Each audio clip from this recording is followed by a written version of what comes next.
So we're diving into Zen today, which Yeah. is really exciting. It is. And we've got some great excerpts from Alan Watts's The Way of Zen to help us out. Yeah, a really fascinating look at how we see the world. It really is. And, that whole idea of being present, Mm-hmm. and it's something that Watts connects directly to the time that we're living in now, Oh, interesting. which I think is really fascinating. Yeah. He points out that Western civilization, even though it's like in this constant state of change, right? Right. Things dissolving, old Yeah. ways of thinking, It's true. but it's also a time of incredible creativity. Yeah. So it's almost like we're facing this Buddhist great void, Yeah. and we're kind of grappling with the unknown. Yeah, it does feel like we're in this in-between space of figuring out what comes next. Mm-hmm. And Watts seems to suggest that Zen might offer Absolutely. some guidance in that Yeah. not about Not at all. completely adopting Eastern thought, Yeah. but more about mining it for insights that we can adapt for ourselves. I think that's a great way to put it. Yeah,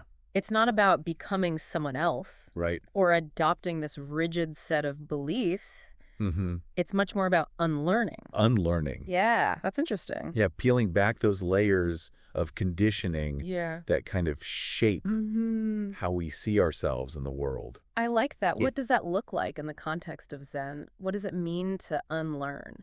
Well, think about it this way. Okay. Our language, right? Mhm. Our upbringing, Mm-hmm. it kind of trains us to see things in these dualities, Okay. good versus bad, Mm-hmm. self versus other. And we're always chasing after these abstract ideas of happiness Yeah. or fulfillment, Yeah, but they never seem to fully satisfy. that's true.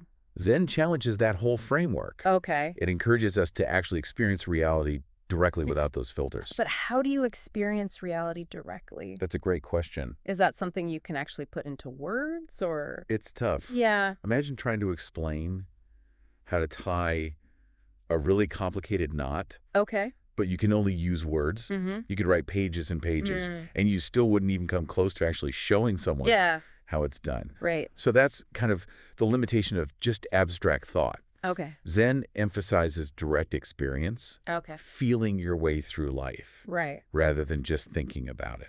So more heart, so to speak. Yeah, in a way. Okay. It's about letting go of that constant need Mm-hmm. for control, Yeah. for certainty. Yeah. And that brings us to another really interesting illusion Okay. that Zen kind of tackles head on. Okay.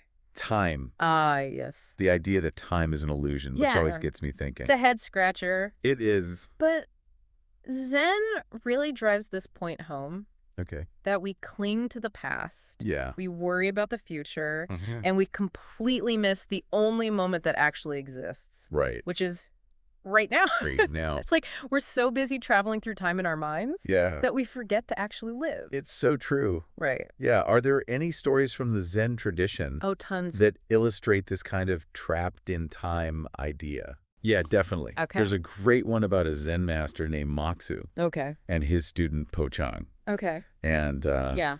they're walking one day and they see some wild geese Mm-hmm. flying overhead. Okay. And Matsu asks Po-chang, Yeah. what are those? Okay. And Po-chang says, they're wild geese, Okay. So far, so good. right? Simple. Yeah. And then Matsu asks, Yeah. where are they going? Oh. And Po-chang says, they've already flown away. I think I see where this is going. You know it's coming. Yeah. So Matsu grabs Po-chang's nose Oh, no. and twists it hard. Oh. Po-chang cries out in pain, Yeah. and Matsu shouts, how could they ever have flown away? Wow. It's a bit of a Zen slap in the face, Yeah. but it makes you question our whole perception of past and future. That's quite a story. Right. Really makes you think about how we get stuck in our heads. Absolutely. So if we're always, chasing some future moment, some better version of ourselves. Right. Always trying to get somewhere else. Yeah. How do we break free from that? That's where this radical idea of wu-wei comes in. The way. Yeah. Action through non-action. Effortless action. Effortless action, exactly. That sounds like a paradox. It does, doesn't it? How do you act without acting? Well, it's not about becoming passive. Okay. It's more about letting go of the ego's need to control everything. Okay. Imagine your mind is like a house with a thermostat. Okay.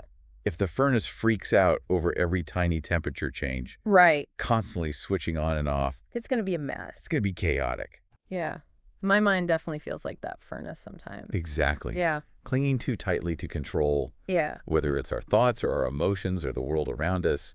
It just creates so much inner conflict. Yeah. Wu Wei's about finding that sweet spot Okay. where we're fully engaged in life, but not trying to force a specific outcome. Okay. It's about trusting the natural flow of things. That makes sense. And sometimes that means letting go of doing, Yeah. and just being. Just being. Yeah. So if Wu Wei is about letting go, how do we actually cultivate that? That's the thing. That sense of effortless action. Right. It's not really about, like you said, Yeah. finding it somewhere else out there. It's Yeah. more like uncovering it. Okay. It's already there. Zen teaches us that this natural, effortless way of being, Yeah. it's already within us, Okay. but it's often buried Okay. beneath these layers of conditioning and habits and Right. Like all the stuff that we've picked up exactly. along the way. And it's about learning to see the world directly. Okay. So less thinking, more Yeah. seeing. I know. But how do you practice that? Yeah. That direct perception. Well, Zen has a name for it. Okay. They call it tathata. Tathata. Yeah. Okay. Which basically means seeing things just as they are Okay. without adding all that extra baggage. Mm. Right. The mental labels and stories. Yeah, like you're always. Yeah, we can't help it. Yeah. We're always projecting onto the world. It's like that part in Watt's book where he talks about trying to swat a fly. Oh, yeah. And it lands right on the swatter. Classic. It's like Zen's way of showing us, Exactly. the illusion of control. That's it. And how to experience things more directly. We get so attached to wanting things to be a certain way Right. instead of just seeing what's actually happening. So we're not aiming to become like passive observers. No, not at all. Right? Zen isn't just about, It's not about checking out. yeah, sitting on a mountaintop, Yeah. contemplating life. Zen is about action. Okay. But it's action that flows Yep. from a mind that's free from all that hesitation and Right. duality. Okay, like that no block in the mind idea. Exactly. Uchichu. There you go. Being present and adaptable, whether you're Yeah. writing a poem, having a conversation. Whatever it is. It's about that responsiveness. And it seems like Zen isn't just this Right. philosophy to be studied, No, it's like a way of life. it's meant to be lived. Yeah, it expresses itself in those everyday activities. Absolutely. And you know what's really interesting What's that? is how Zen has influenced all these different art forms. Oh, yeah. Watts talks about that. Yeah, like sumi painting, Mm-hmm. with that emphasis on just immediacy and spontaneity. Yeah, it's interesting. And then you've got haiku right. with that really evocative brevity. Yeah, those short little poems. Yeah, and the tea ceremony. Oh, yeah. With that focus on being present. It's like each sip of tea is a meditation in itself. Exactly. And of course, calligraphy. Right. With that disciplined spontaneity. Yeah. It's fascinating. It is like these art forms are giving us a glimpse. A glimpse into the essence of Zen. Yeah, a way to experience it firsthand. Yeah, it's not just about reading about it Right. or understanding it intellectually. Yeah, you have to feel it. You have to live it. So we've covered a lot of ground here. We have. It seems like Zen is really about finding that no-mind state. Yeah, Every aspect of life. it's about questioning, Yeah. those assumptions that we have Mm-hmm. about who we are, how the world works, Yeah. what truly matters. Yeah, it's like a whole different way of looking at things. It really is. Instead of getting caught up in Right. trying to control everything. Yeah, that need for control. Zen saying just let go. Embrace the present moment Yeah, experience life as it is. with that sense of open awareness. It sounds like it's about accepting reality Mm. with a sense of suchness. Suchness. I like that. But that doesn't mean How's being that? passive or indifferent, does it? Not at all. It's about fully engaging with life, Okay. but without that burden Yeah. of a separate self that's constantly trying to Right. steer the ship. Yeah. We can get so lost in our thoughts Totally. and our plans Mhm. that we forget to trust. Yeah. That deeper, That deeper wisdom. yeah, more intuitive wisdom. The one that's always there. Yeah.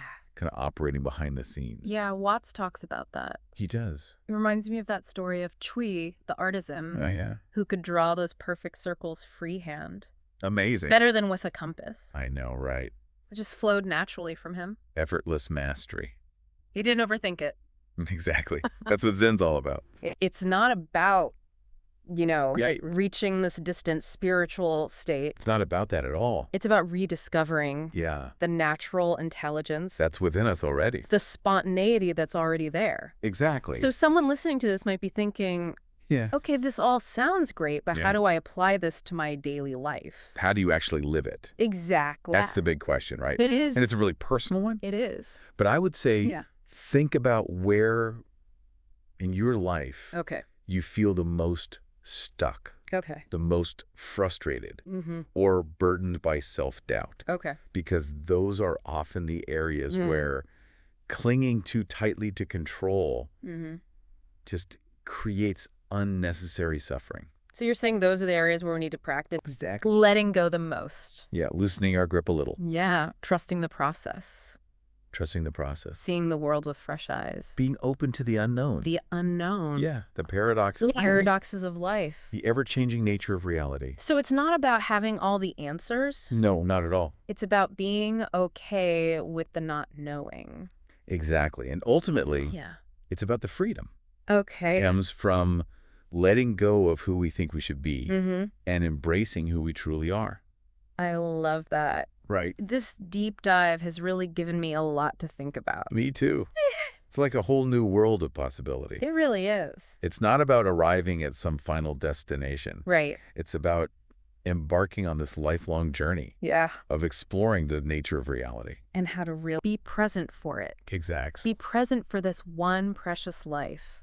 Well said. Well, on that note, Yeah. it's time to wrap up our deep dive. I've enjoyed this. Me too. Thank you. But before we go, I want to leave you with a final thought. Okay. Where in your life could you benefit from a little more no mind?